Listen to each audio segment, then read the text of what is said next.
Hoy, Nelson, ano ka at 4 na taong ka nang nakapagtapos ng college bago ka naghanap ng trabaho? Ano ka? Palamunin ka pala? 4 na taon? Oo, Tita Mel. Alam mo, miyembro ako ng PAL group.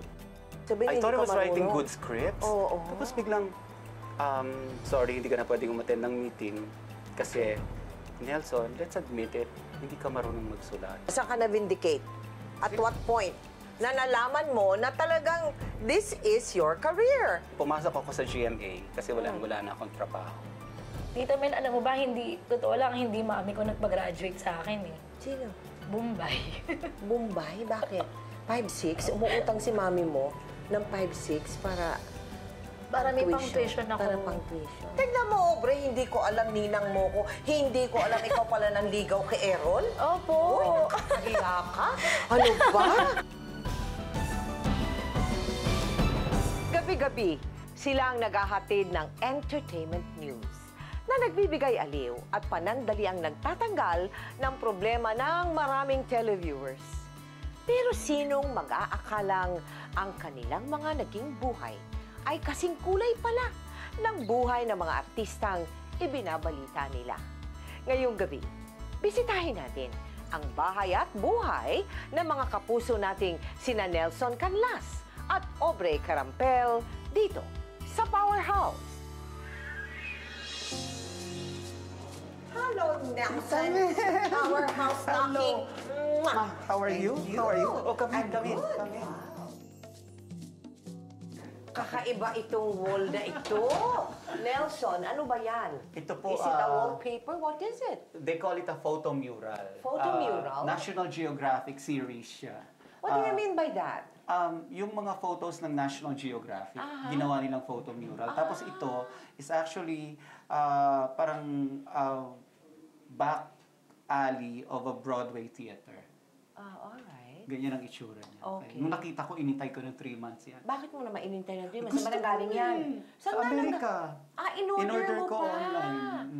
Online? Ang ganda, di ba? Oo, ang ganda nga. Parang totoo. Tsaka hindi kakaibang kakaiba.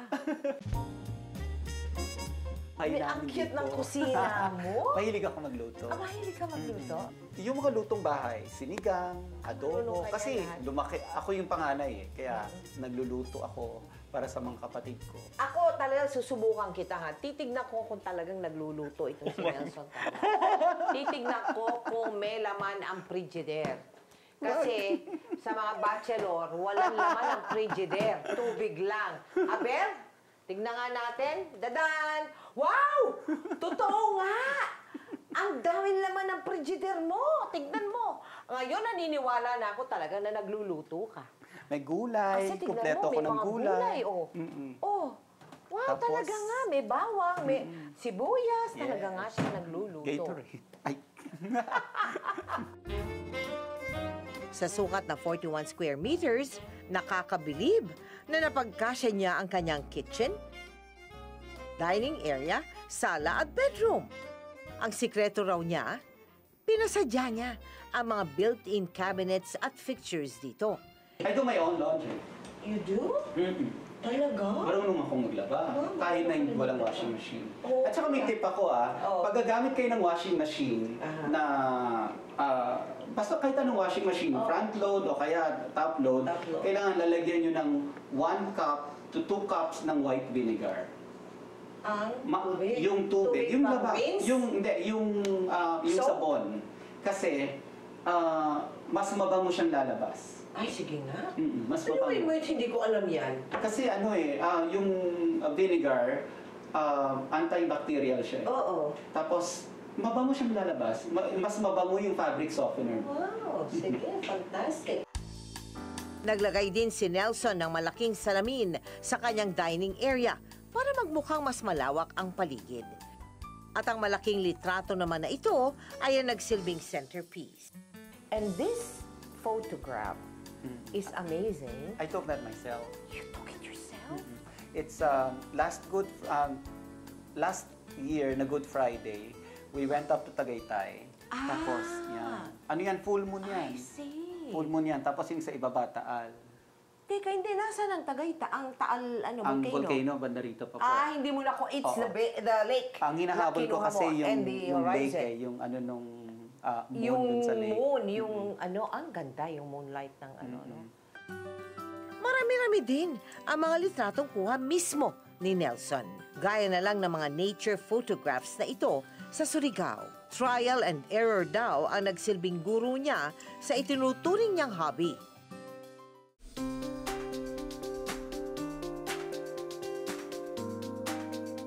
Sa nakalipas na 8 taon, bahagi na ng araw-araw ni Nelson ang pakikisalamuha sa mga celebrities bilang isang showbiz correspondent. Ngunit ang kanyang mga pinagdaanan sa buhay ay hindi pala singlamoroso ng mundo na ginagalawan niya ngayon.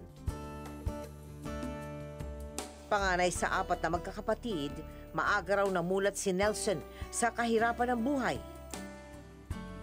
How poor was poor? Hindi ko masabi kung gaano ka poor, pero kaming dalawang magkapatid, naghihiraman kami ng sapatos. Okay. When we were in high school, pang-umaga siya, pang-umaga ako, panghapon siya, magkikita kami sa CR. Pagpapalit na Magpapalit kami ng sapatos. Oh, wow. Okay. Yung sapatos na yun, hand-me-down pa yun. Hand-me-down pa yung sapatos.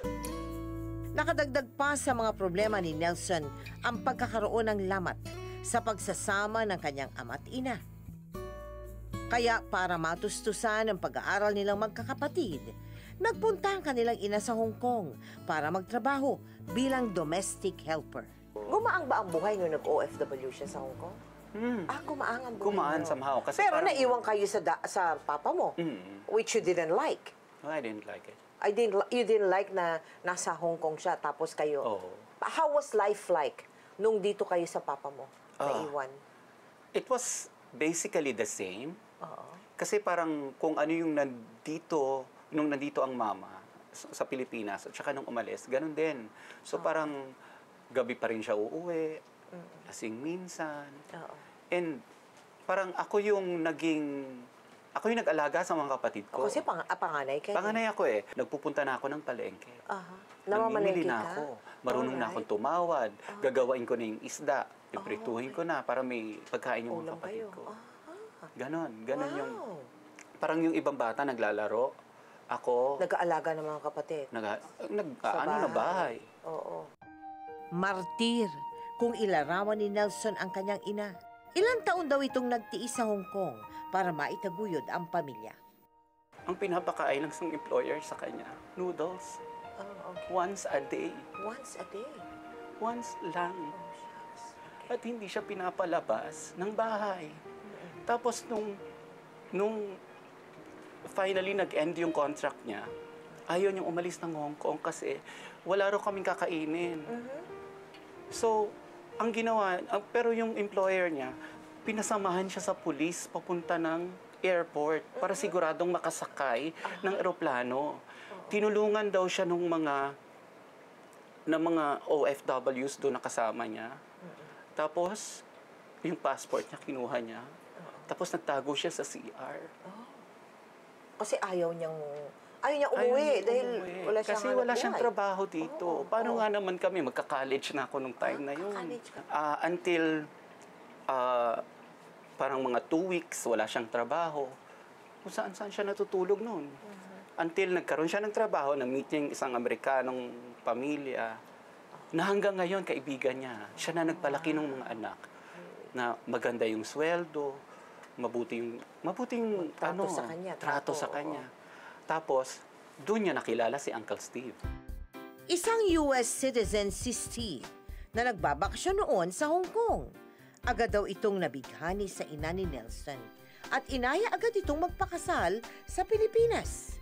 Nakapangasawa ng Amerikano ang mother mo, di ba? So, was that better for you? How did you take that? Initially, yun yung naging source of rebellion ko eh. I didn't know how to take it na parang meron akong pangalawang tatay. Tatay, oo. Na parang I was 18, I was very impressionable. Hanggang 18 years old. hanggang 20s na ako. Hindi ko pa rin matanggap. Nagkita na kami ng si Uncle Steve. Parang hindi iniinis ko pa rin siya, hindi pa rin kami Hindi pa rin kami okay.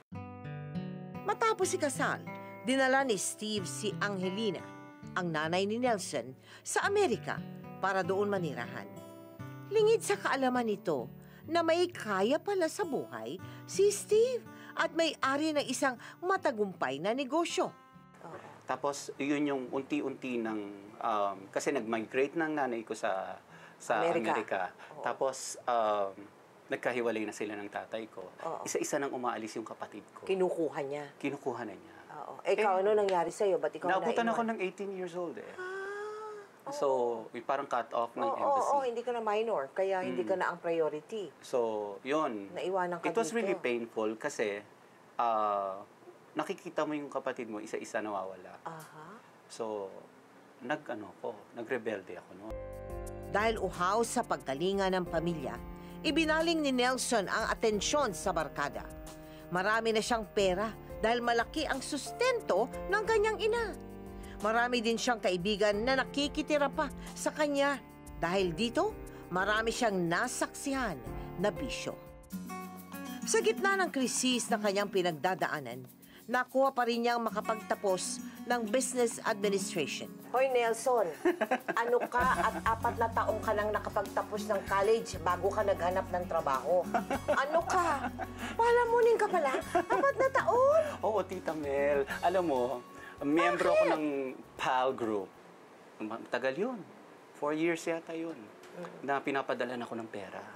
Siyempre, di ba? Susuhulan ako Ako lang ang mag-isa dito Sinustentuhan ka niya while she was already in the States. She pays for the bills. Perfect ang buhay nun. Until sabi ng nanay ko one day, sabi ko, Ma, dumating na yung bill ng Meralco. Sabi ba naman sa akin ng nanay ko, if you're going to pay for the bill, you would have to do it yourself. Hindi ka na padadalan. Anong ibig mong sabihin? Hindi na mo na kita papadalan ngayon. Maghanap ka ng trabaho.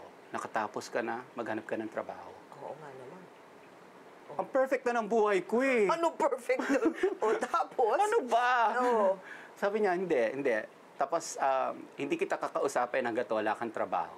Pero tinanggap mo yun? Wala akong choice. In the transition, hindi ka ba nahirapan? Mahirap. Mahirap. At what point ka nagkaroon ng, enlightened? Kailan ka na-enlightened? Just sa lahat ng pangyayari ng, ng buhay mo, ng pamilya ninyo. Kailan mo yan na-realize na, wow, napakadakila pala ng mama ko. Dito ako dapat nagrebelde sa kanya kasi sobrang sakripisyo palang ginawa niya. Kasi Tita Mel, pag nakita mo na yung lahat ng masama, magsasawa ka rin Tapos na-realize ko, tumatanda na ako. Na-realize ko na hindi na pwede. Kasi parang, I want to make my mom proud. Sabihin, I thought I hindi was ka writing marunong. good scripts. Oo. Tapos biglang, sorry, hindi ka na pwedeng umattend ng meeting. Kasi, Nelson, let's admit it, hindi ka marunong magsulat. Saan ka na-vindicate? At what point? Na nalaman mo na talagang this is your career. Pumasok ako sa GMA kasi wala na akong trabaho.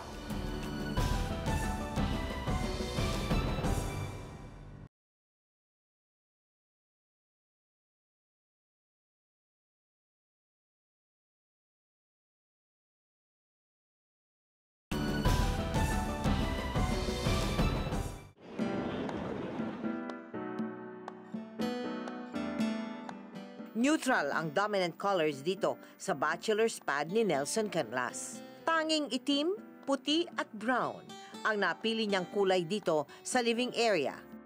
Si Pacquiao yan Kanino yan? Is this a painting? May kaibigan ako na meet ko ulit. Tapos, yun pala, sikat na siyang painter sa Hollywood. Tapos, yun, binenta niya sa akin yan. So, recent acquisition to? Recent, recent mga na yan, 3 weeks pa lang. Ang ganda. Sabi ko, investment Oo, what's the name? Claire Yen, that's her name. Claire Yen. Yen. Oo. Nag-paint na siya for Brad Pitt, Angelina, Kayla Hollywood, Bolkia. Yeah. So medyo sikat siya sa Amerika. Ano na mahawak-hawak mo? Ay, ito po ang aming mini recording studio kasi yung mga kaibigan ko mahilig kumanta. Okay. So, ayan, dito kami nagre-record ng mga At saka pag kailangan ko mag-voice over, Oo. na nasa bahay lang ako, papadala ko na lang sa GMA through this. Aba, pwede pala yun ha. You're giving me po yun. ideas. Hindi rin papatalo sa pag-agaw ng atensyon ang kanyang aquarium na may mga goldfish at angelfish. It's so ingenious to think of how you can put an aquarium as a divider. But if your aquarium is ingenious, no, all the more your bedroom. Or should I call? Ano ba tawag mo dyan ngayon? Hindi yan room eh. Your bed space. Yeah. Your bed space is as tall as me. Para marating ang kanyang kama, kailangang umakyat ng hagdan. At sa ilalim naman ito, ang kanyang cabinet. Kakaibang estilo ito ni Nelson para ma-maximize ang space ng condo unit. How did you come up with this? Bakit? Bakit ganito? Kasi, two mataas. things. Oh. Two things. Wala na kaming paglalagyan ng bed. Oh. And the only way na ma-accommodate yung dami ng damit ko, tsaka yung dami ng mga butingting ko na dapat nakatago, is ilagay yung bed sa ibabaw. So, and another one, kaya ko gusto ng ganyan kataas, kasi ang view mo, pag natutulog ka may dyan sa balcony gabi, kang maliit, yung Makati at saka yung Ortigas skyline. Bubuksan mo yung ganda. kurtina mo doon, no? At ito yung sinasabi mong closet mo. Yes. Na punong-puno ng mga damit mo. Sana hindi magulo. Oh, hindi. Hindi siya magulo. Oh, wow. Tignan mo naman how ingenious naman talaga. At ang kukumpleto ng tahanan ni Nelson, ang balkonahe na ito. Tignan mo nga naman. And of course, that is the view that you want to capture, no? Dito, sa left, is yung San Mateo na bundok. Okay. Tapos, banda dito, Straight? you have the Eastwood area here, and then the Ortigas area here. Tapos, banda doon naman, yung Makati. Tapos, makikita mo konting-konting bay area. Bay area. Oh, wow. I call this my mini cafe. Yung pag day off ko, pagtungtong pa lang ng alas 3, nandiyan ako, nag-iPad na ako.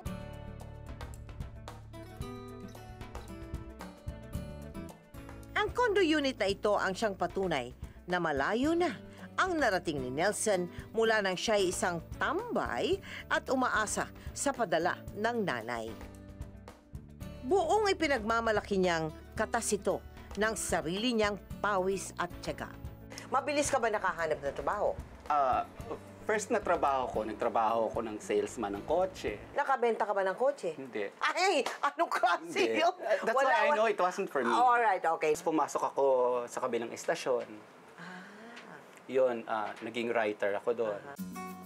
Bata pa lang daw siya, ay pangarap na niya maging reporter. Sa kabila ng malayo sa natapos niyang business administration sa kolehiyo, napadpad siya sa telebisyon bilang writer sa isang showbiz talk show. Until one day, wala na akong show. Tinanggal ako dun sa show.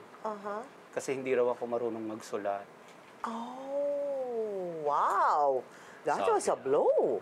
Oh, yeah. That was a big blow. Bread and butter ko. Tapos biglang, Sabihin, I thought I hindi was ka writing marunong. good scripts. Oo. Tapos biglang, sorry, hindi ka na pwedeng umattend ng meeting. Kasi, Nelson, let's admit it, hindi ka marunong magsulat. Ay. Maybe showbiz is not for you. Saan ka na-vindicate? At what point? Na nalaman mo na talagang this is your career. Na marunong ka talaga magsulat. Na talagang eto ang your niche in the world. Sabi nga naman. Nung pumasok ako sa GMA, kasi wala na akong trabaho. Nag-apply ka? Nag-apply ako. Tapos, segment producer ako, writer. Ayaw ng mama mo na mag-journalism ka. Kasi daw, sabi niya, Nak, huwag ka mag-journalism, maraming bakla dyan. Tapos? Nangyari. At ang magkaroon ng bakanteng posisyon para sa isang showbiz reporter, sumabak na sa camera si Nelson. Ano yung first report mo? Alam mo, Tita Mel, ang first report ko talaga, yung bloodletting dito sa Evergotesco. Really? Tapos? Takot na takot ako sa iyo na. Takot ka? Siyempre, project ko yun di ba? Oo. Tapos? I can remember the first question I asked you. Takot na takot ako. Sabi sa akin ng camera, Ako, in-interview mo? Dumating ka na. Kasi sabi sa akin, punta mo si Tita Mel doon sa bloodletting. Sabi ko, okay.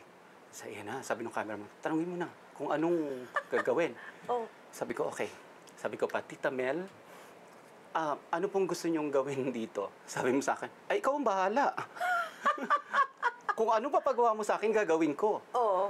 Sabi ko sa cameraman ko, anong papagawa ko sa kanya? Na-inspire ka ba to continue on despite the first experience? I was challenged. You were challenged. I was challenged. I was so, bawat report ko naman hanggang ngayon, I'm only as good as my last report. Gusto ko mas maganda, mas bongga, mas expose, Yes. mas ano. Parang wala akong, I do not compete with anyone eh. I always compete with myself. Kung ano yung mas magandang ipapakita ko next time. Simula pa lang daw ang pagbuo ng Ondoy Kapuso Helpline. 8 taon na ang showbiz reporter si Nelson sa GMA News. At sa loob ng mga panahong yun, kilala na siyang isa sa mga magagaling na correspondent dahil sa dami ng mga nakukuha niyang scoop sa mga artista. Nagpapasalamat ako dyan. Maliliit lang naman silang artista. Si Sharon, si Chris. Maliliit? Si They don't get any bigger, boy. Hindi, nagugulat nga ako na parang ang lalaking artista nito. Tapos parang pagkakatiwalaan kanila na parang ganon. Pero bakit sa tingin mo, napapagkatiwalaan ka? Or papagkatiwalaan ka nila? Okay. Itong mga artistong sinasabi mong mahirap talagang i-decipher. Alam mo, Tita Mel, nakatrabaho ko kasi si Tito Ricky Lo at saka si Kuya Boy, Bunda. Masasabi kong marami akong nakuha sa kanila. At isa lang yung parati nilang sinasabi.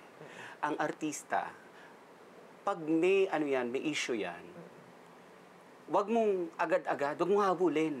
Bayaan mo sila. Bayaan mo sila. Kung pagkakatiwalaan ka niyan, sila pang lalapit sa'yo. Pag sinabing no, bigyan ko muna ng space. Parang relasyon yan eh. Pag sinabing no, bigyan mo muna ng konting patlang. At saka pag palagay ko naman, na-win ko naman na yung trust ng marami sa kanila, sila pa yung tumatawag sa akin. Tapos sinabi ni Kuya Boy na ang artista, wag mong ituturing yan na ordinaryong tao. Hindi naman talaga ordinaryong tao yan eh. Kasi, syempre maraming pinagdadaanan yan. So, hindi yan yung katulad ng kapitbahay mo lang na hoy, ano nangyari sa'yo? Hindi ganon. May approach parati. Merong tamang pagtatanong, tamang pagkuha ng katotohanan. Pero are you sure na pang showbiz ka? Sure ka na ba dyan? Never ba na nag-cross ng mind mo na gusto mo namang sumubok ng serious news? Nakakagawa ako ng mga serious news ngayon. And nakakagawa ako ng mga stories sa brigada. And I enjoy it. But I always go back to showbiz. Gusto mo? Kasi parang ang tingin ko sa bawat artista, parang code. May code sila. And you need to decode them. Parang hindi nila ibibigay sa'yo agad eh. Parang ganun, isa silang malaking puzzle.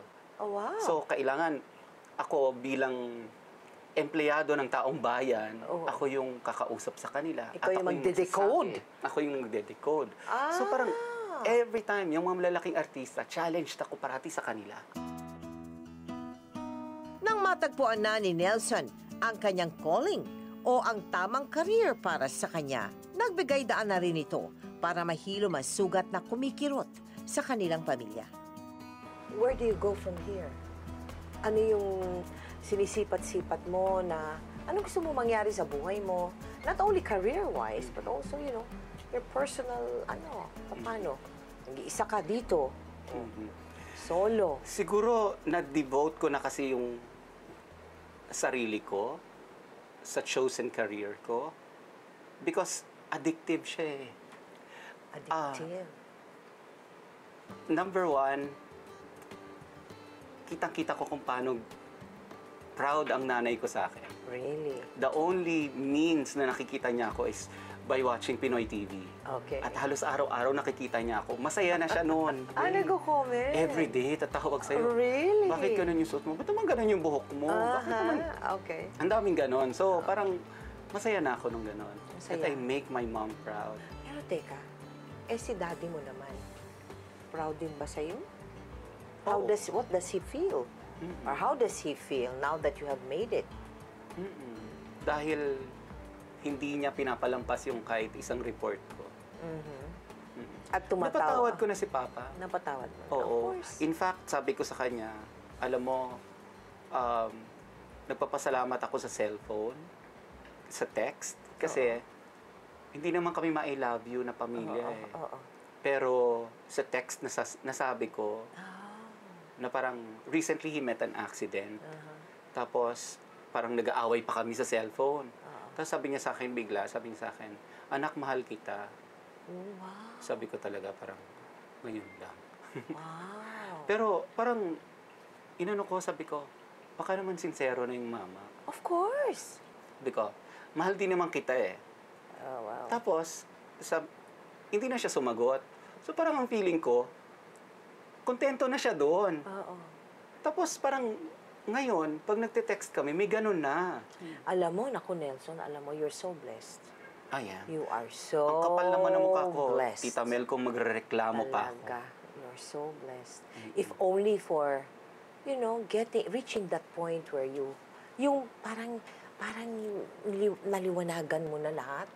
Di ba yung naliwanagan mo na lahat ng pinagdaanan mo sa buhay?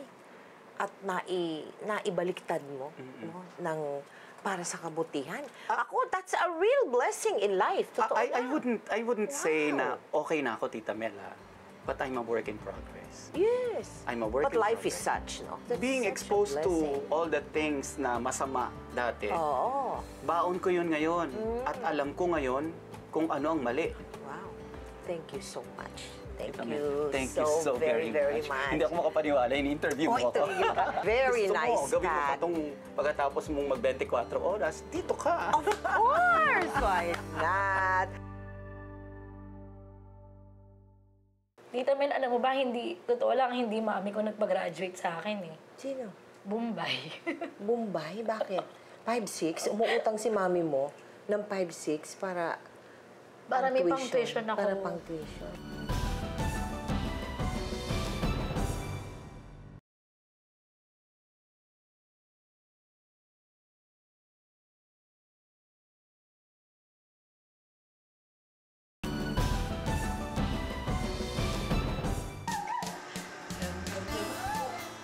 Asawa, ina,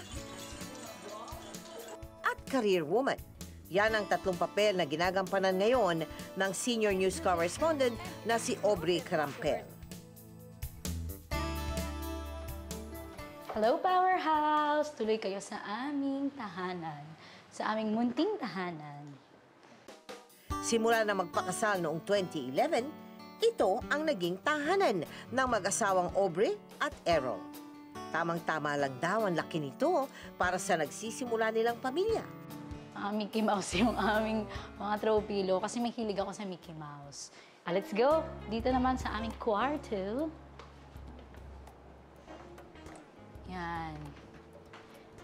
Bida sa master's bedroom ang nakahilerang mga sapatos ni Aubrey. Kakaunti na nga raw ito sapagkat naipamigay na niya ang iba nang siya'y magbuntis. Kung makikita nyo, puro matataas. Dahil maliit ako, kailangan ko sobrang tataas na ano. Yan. Halos monthly, bumibili talaga ako ng sapatos. Kahit ano lang, pati tsinelas. Ngunit alam niyo ba, nahilig daw ngayon si Aubrey sa mga sapatos dahil madalang siyang mabilhan ng bago nung siya'y bata pa. Kasi, hindi po kasi ako binibili ng sapatos dati. O kaya, dahil pangalawa ko, ang nakukuha ko lagi hand-me-downs. So, pagdating sa akin, lumang-luma na, one time, elementary ako noon, nakanganga na yung sapatos ko. Nakita ng teacher ko, ano ba naman yung sapatos mo, nakanganga na.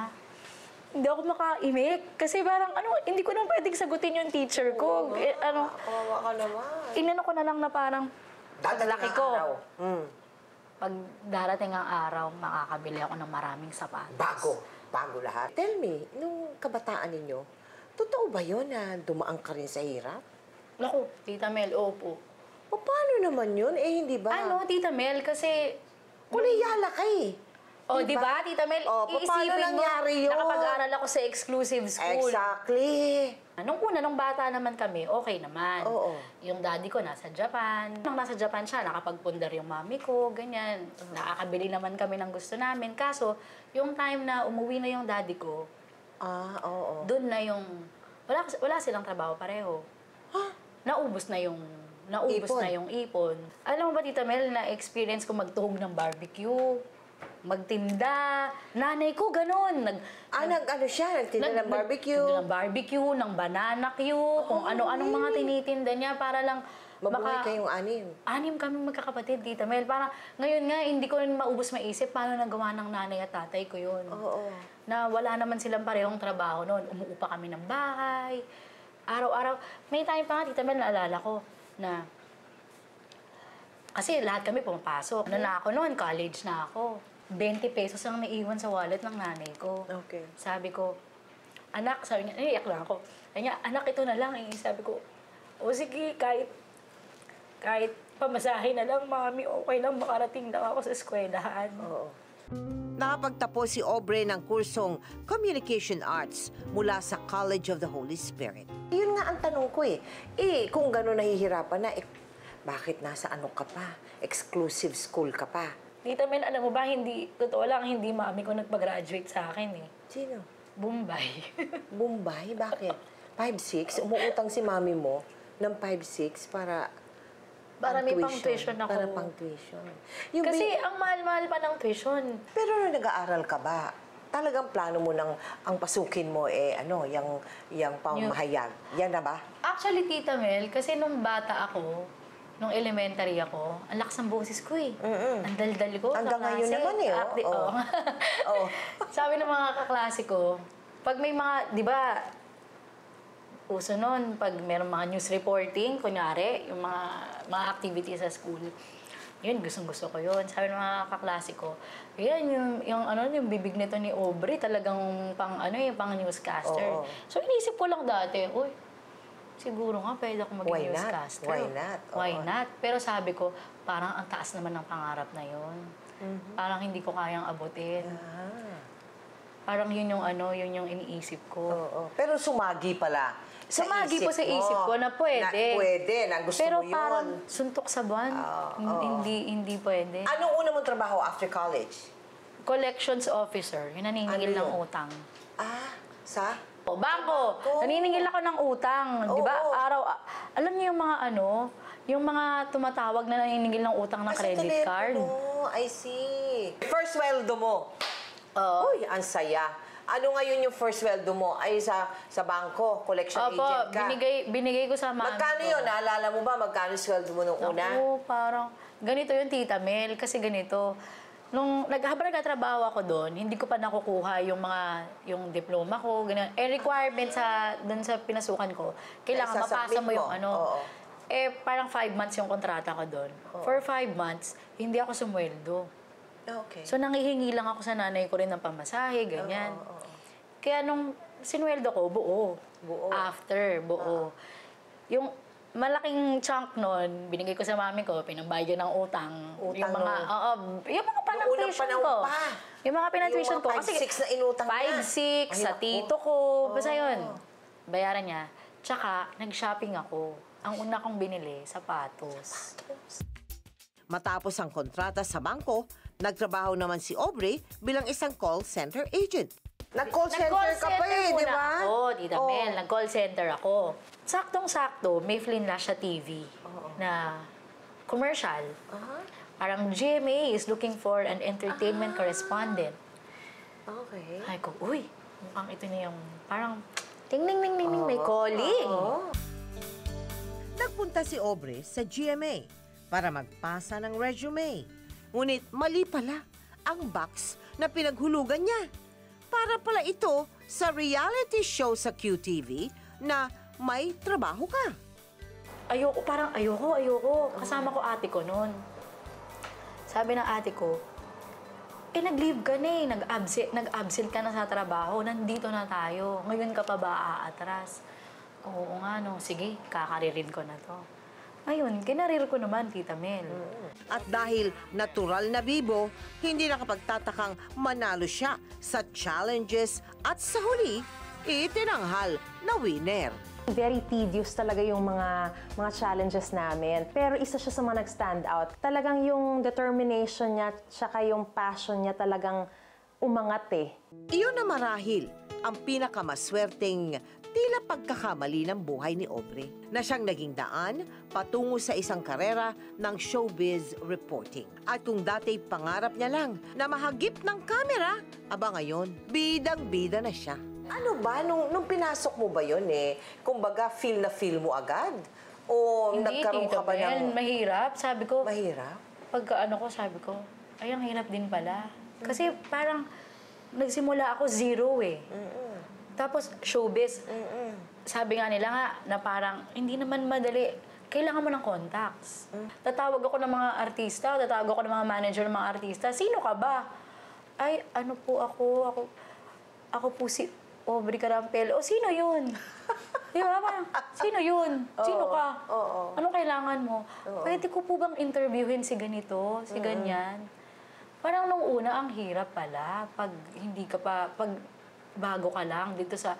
Kasi parang yung industriya na yon parang masyadong glamorosa para sa akin na galing lang sa kung saan, 'di ba? Galing sa call center, wala naman akong kilala din sa entertainment industry. Parang nahirapan talaga po ako nung una. Wala ka bang plans to, to move on to serious news? Tita Mel, alam mo ba, ang mga memorable news coverage, Coverages, hindi showbiz eh. Siya nga. Ano? Pinag-cover ako ng shootout Saan? sa Timog. Sa Timog. First time ko nakakita ng patay na tao. Riding in tandem. Riding in tandem. Pero But you yun did yung- it. Oh, Tita Mel, ano mo extra ko nun? Hindi updated sa showbiz happenings. Aubrey Carampel, naka-alerto! 24! Hello, Powerhouse!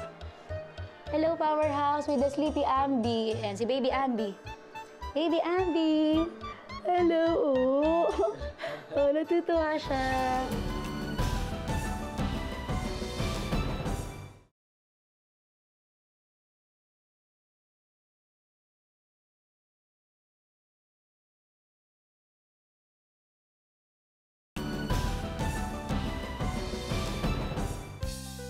Isang simpleng bahay para sa nagsisimulang pamilya ang tahanan ni Aubrey Carampel. Sa bahagi naman na ito ng kanilang bahay, nakadisplay ang mga litrato ng pinakamahalagang tao sa buhay ni Aubrey. Ito, ayan, mga karir na picture namin to. Nung buntis ako, nagpa-pictorial. O ayan, no? O, di ba? Pwede na ba? Pwede na bang sexy star? Papasa na ba dyan? Yan. Tapos, ito, nakakatuwa. Kasi right after ko manganak, nagpa-photoshoot ulit kami with the baby. So, yung isa, coming soon nakalagay, buntis pa. Ito, now showing, andyan na yung baby. Yan. Tapos yung ginamit kong blanket, yun din yung ginamit ko sa kanya. Hilig daw ni Aubrey na karirin, ika nga, ang mga ganitong pictorial para sa mga hindi malilimutang milestone ng kanyang buhay. Nagkakilala sina Aubrey at Errol sa Youth for Christ Ministry, kung saan isang youth leader si Errol. Pinilit lang ako ng nanay kong sumali doon. Sige. Tapos siguro, buti na lang sumali ako doon. Doon ko pala Nakilala mo si Errol. makikilala. Ngayon. Parang leader namin siya noon. Crush mo na agad. Hindi pa naman. Pero alam mo yun, Tita Mel, na parang pag may nakita kang tao na unang kita mo pa lang, feeling mo, magiging parte ng buhay mo. Ganon yung unang ganon, agad. Tignan mo, Aubrey, hindi ko alam ninang mo ko. Hindi ko alam ikaw pala nanligaw kay Errol. Opo. Uy, nakakahiya ka? Ano ba? Sa totoo lang? Opo. Bakit? Crush Paano? ko siya eh. Ako nanligaw kasi, niyaya ko siya. Meron akong ticket na libreng sine. Wala akong pera nun eh. Sabi ko, sino kayang gustong manood ng sine? Kunyari, nagpatinig ka sa Nagparinig kanila ako lahat. sa mga, sa mga Okay. kasama ko. Oh. Ako, may isang, Sumagot ang Errol. Sumagot ang Errol. O, sige, samahan kita. Kilig na ako. Okay. Tapos, alam mo ba, Tita Mel, kasi parang for the longest time, wala naman akong boyfriend. Sabi ko, siguro humingi ako ng sign kay Lord. Ang Hindi unang magbigay nag-red. sa akin ng red Red. roses. Kailangan red. Lord, eto na yun. Matapos manood ng sine, nilibre daw ni Errol si Aubrey ng dinner. Sa restaurant, may babae na may hawak na basket. Sabi niya, Sir, bili na kayong bulaklak. Sabi ko, ay, ate, ano ba? Hindi kami magjowa. Hindi kami magwagwag. Tapos sabi ng mga waiter, Sir, bilan nyo na si ma'am. Pag di nyo yan binilan, kami bibili para sa kanya. Sabi ko, feeling ko, ang ganda ka na. Haba ang buhok mo ah. Bumili. Oh, wow. Bumili si Errol. Okay. Ilan? Tatlo. Tatlo? Tatlong red roses. Pero hindi niya binigay sa akin. Para lang tumigil yung mga nangungulit. Nilagay lang niya dyan. Di parang ako, oh my God, red roses. Dumudugong-dugong-dugong yung aking heartbeat. Red roses. Yun na. Pauwi na. Yun nga. Pauwi na. Nakatingin ako sa red roses nandun sa kotse. Nakatingin lang ako. Oh, ito na yung bahay mo. Tingin lang ako sa red roses. Gusto mo na ba ng bulaklak? Di ako ito kumikibo. O sige na, sa'yo na. Di parang ako, oh my God, Lord, this is it. Tapos, o sige na nga, sa'yo na. Parang, this is it, Lord. Hard to get yun. Tapos, yun na, doon nagsimula, na naging lalong, yun, pa-text-text na, ganyan. How long was courting period? Mabilis lang. Mabilis lang? Actually, walang ligawang nangyari, Tita Mel eh. Ano? Walang ligawan. Wala man lang I love you. Ang sabi lang niya sa akin, pwede ka bang alagaan? 10 taon naging magkasintahan sina Aubrey at Errol. Nagustuhan daw ni Errol si Aubrey dahil lagi itong nagpapatawa. Samantalang si Aubrey naman ay nabighani sa pagiging mapagmahal ni Errol. Paano nag-propose sa'yo? Naku, tita. Eto, 10 taong kang naghintay. Oo, tita. Alam mo ba, Ay, sos. yung year na yon, kung di pa siya magpo-propose, makikipag-iwalay na ako talaga. Oo nga. Nasa ano kami no, nasa Bohol, kasama namin mga balikbayan friends namin from New York. Nasa isang resort kami.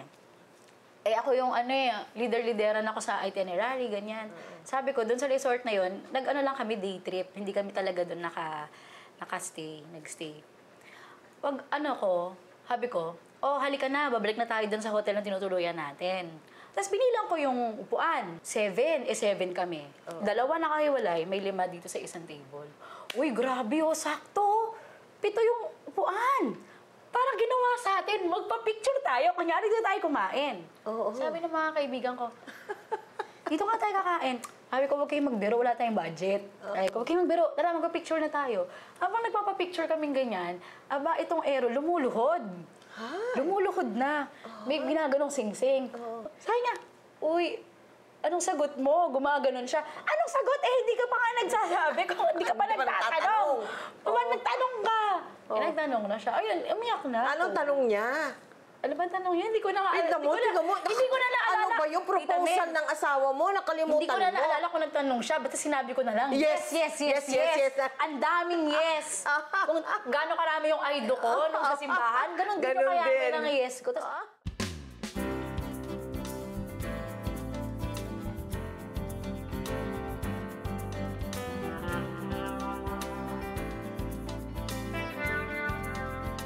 Naging saksi ako sa pag-iisang dibdib ni na Errol at Aubrey noong 2011.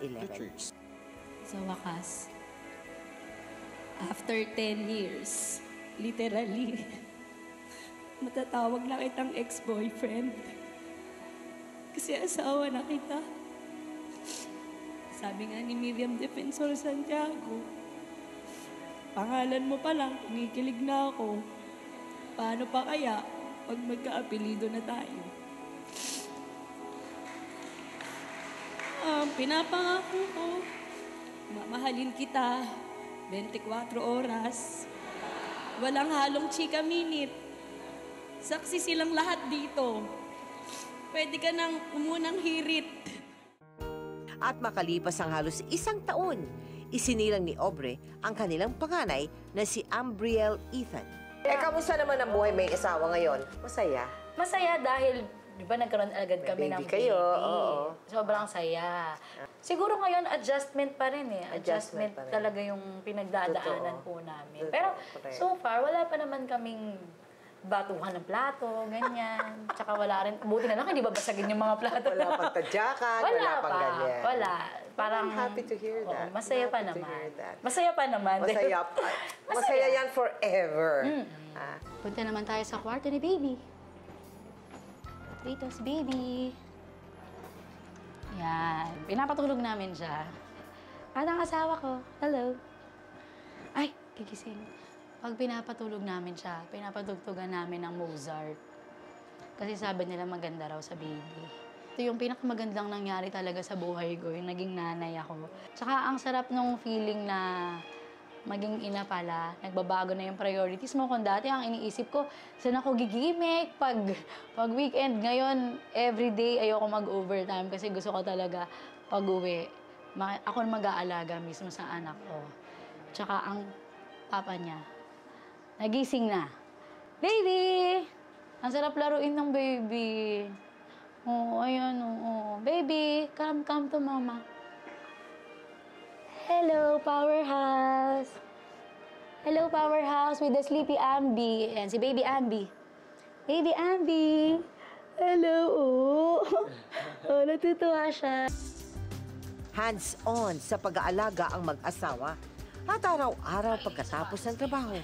Tanggal daw ang kanilang pagod kapag nakikita na nila ang kanilang baby. So from here, saan mo ngayon gusto pumunta? Sa totoo lang, una talaga dati, pangarap ko lang maging simpleng housewife. Oo.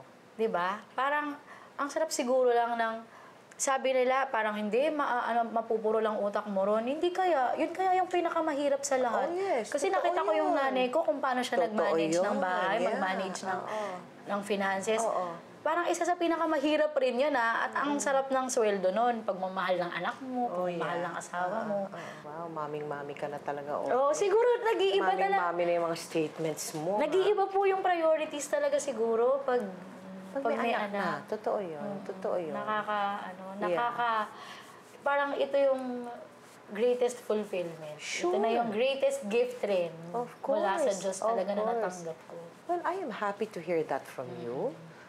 Na talagang hindi mo pwedeng ihiwalay o itapon yung pagiging asawa mo at ina mo. Dahil yan ang unang responsibilidad natin sa mundong ito. Tama po. Thank you very much. Thank you, Tita Mel. Thank you. Mwah! Dalawang magkaibang kwento ng buhay, pero halos parehong kwento ng tagumpay. Magsilbing inspirasyon nawa sina Nelson at Aubrey sa mga taong patuloy na nagsusumikat sa kabila ng matinding kahirapan sa buhay. Ako po si Mel Tiangco. Hanggang sa susunod na Martes, samahan niyo kaming silipin ang bahay at buhay ng mga taong nabibilang dito sa Powerhouse.